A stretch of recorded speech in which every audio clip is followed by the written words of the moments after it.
What's happening, my beautiful people? My name is Mike LaBelle. Welcome back to the playbook. Today, we demonstrate how to beat 71 depth. And we're taking a pro perspective because these gentlemen are alleviating pressure with ease. And you can do it too. Understood? If you have not subscribed, run that up. It is free to do so. Stop what you're doing. Hit that subscription. The energy is in the right place today. Before we get into the clip breakdowns and the examples, we have to talk about squad and the importance of positions to make this work, to make this correlate. If you have questions, use the comments section. If you appreciate the video, share it around. Drop a like. Let's run this bad boy up. We talk about the importance of fullbacks. I will stay true to that. This year in particular, if you want spacing, you want options, you want time on the ball, you'd like to be a little more prolific going forward, your fullbacks are going to make a world of the difference. And the same can be said with your tactics. And I'm not necessarily happy about tactics making this big of a difference, but I'm also not too stubborn to admit that they're important. So looking at the 4-5-1, which we made a video on, covering Levy's tactics, putting them into motion, both fullbacks overlap. And in this case, the wingers are cutting inside. So what that does is it creates almost a triangle or a V shape, and the wingers are here, and then you have the fullbacks out wide, which gives you more spacing, more time. You can switch the pitch, more options. You can be dangerous, dynamic while you go forward, and then they have quick track back. And this works in a variety of formations. You can pop those on screen. I see the 4-4-2, 4-3-2-1. Multiple 4-3-3 variations, the 4-5-1. The constant factor will be your personnel of choice and also the instructions and tactics that match up with it. Love it or hate it, it's just part of the game. And then realizing the game plan, the strategy, committing to that. Let me detail. The traditional switch, we should all be well familiar. You get the ball, you got a fullback, a center back, you're looking for space. This is the real reality. We'd love to have the ball in these areas. They're just not open. There's not a good way to make that happen. Therefore, the switch of the pitch, or even if you're going to try to attack some sort of end line approach, whether you're sending runners or in this case, making that big switch, this is what you're looking at. This is what you're dealing with. This is the best way to not only alleviate pressure, but open up additional options. And something that I do want to talk about, and maybe I'll make a separate video because I don't know that all of you are using it, is the R1 trigger. Now, the R1 trigger allows you to call players short. They come to the ball. It's not necessarily what this video is about, but it is the easiest way to have some sort of manual control without mastering or introducing the player lock. I know a lot of us have been stubborn or aren't very good at the player lock. Therefore, you don't want that in your locker. So the way that you would utilize R1, you stare any of these guys down and you're just tapping that R1 trigger and they'll come to you. They'll come towards the ball. So you can send runners with L1 and then you can trigger runners back to you with R1. End of the day, you can just switch the pitch, but I wanted to showcase what kind of options we're dealing with because right now those players are covered. So Tex switches the pitch. Here we go, Big Virgil.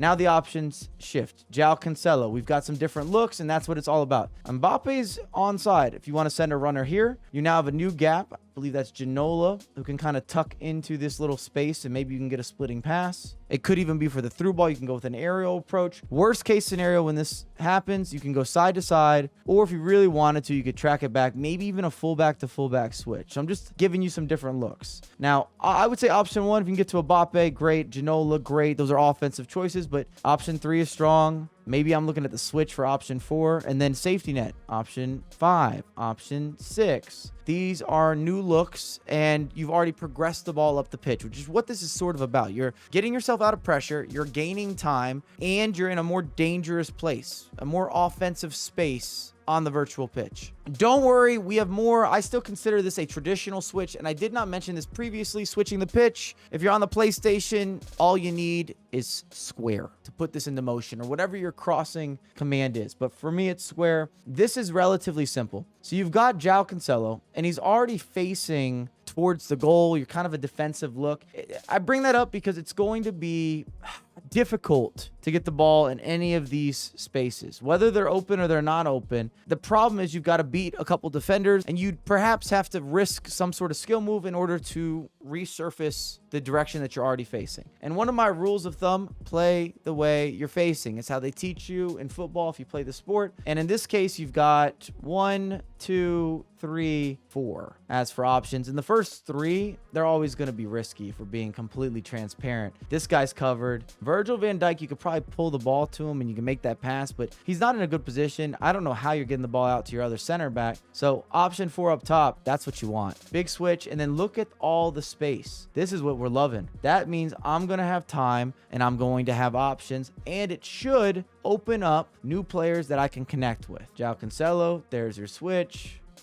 Again, not only do we have time on the ball, look at the space, we can take advantage of that, and now you can start triggering runners and getting creative. Whether we want to look for maybe a player coming short to help support, we could send somebody into space if we're going this direction. I would even trigger the likes of Ginola, just maybe as a dummy run, just to make sure that the defense has to play you honest. Either way, better position, more time on the ball. This is why we switch the pitch, and you don't have anyone near you. There is no pressure. Trivela evasion, and I don't see this taken advantage of nearly enough. People score a lot of goals with Trivelas, but they don't use it for passing as much as you would expect. João Cancelo, and I will say this, you're looking for players that have the Trivela trait, all right? Example, if you have a Trivela playstyle or a playstyle plus, this switch is going to be entirely possible, feasible. It's going to have a little more boosted pace behind it. Understood? Similar to scoring with the Trivela, we're going to be holding L2, but now you're crossing. You're switching the pitch, and then you get a different animation. And again, it has a little bit different whippage, and you need to angle your player. Right-footed player, right side. He's angled. He's going to have that Trivela. Let me help it make sense. In fact, in this circumstance, you don't even see the target. If you're looking at the radar,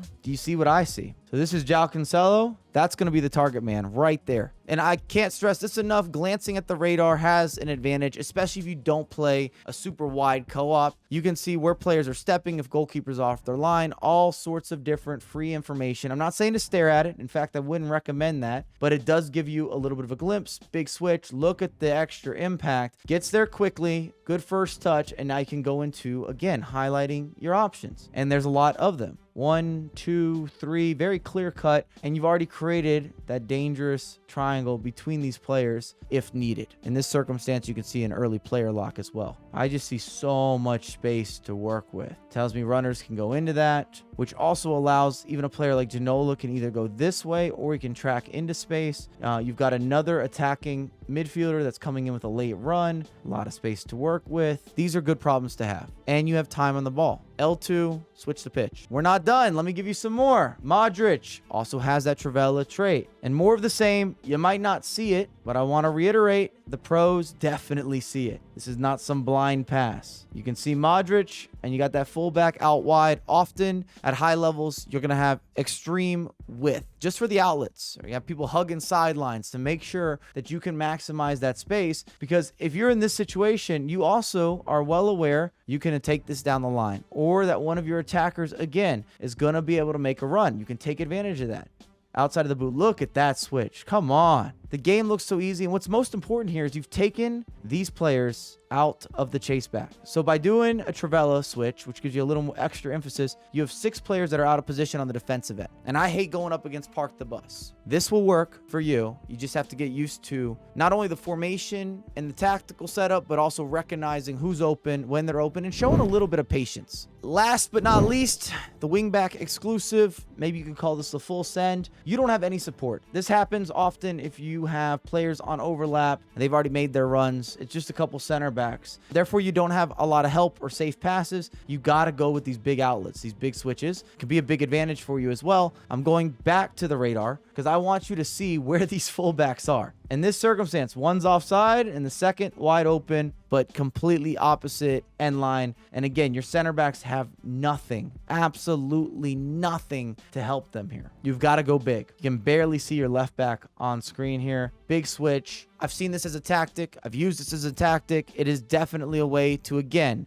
eliminate, reduce, restrict, make it more difficult for your opposition to pressure you because you are so wide on the offensive end. Can go with a traditional switch. Beautiful there. You get your first touch. And again, now it's go time. One switch of the pitch, 5, 6 defensive players are out of position. And the reason you're seeing so many goals being scored is because you're in a bunch of 1v1 situations. That is a 1v1. Whatever happens here, 1v1. Whatever happens in this circumstance, again, it's a 1v1. Maybe going up against Virgil van Dijk, not ideal. Again, another 1v1. You've isolated these matchups. Perfect. You love to see this as an attacking player. You're beating the instant press, you're beating the depth, and you're beating the midfield all in one go. Here we go. Let it unfold. Socrates looking for help. Extra pass, KDB. Similar situation. If you really wanted to, could you go backwards? Sure. It's a defensive approach, but you could do it. There's a safety outlet in that circumstance. I wouldn't say either of these players are in ideal roles. You can make passes. There is connectability there. Maybe a little dump off to Socrates. If you pull this man short, you've got another midfielder. I don't know if you unlock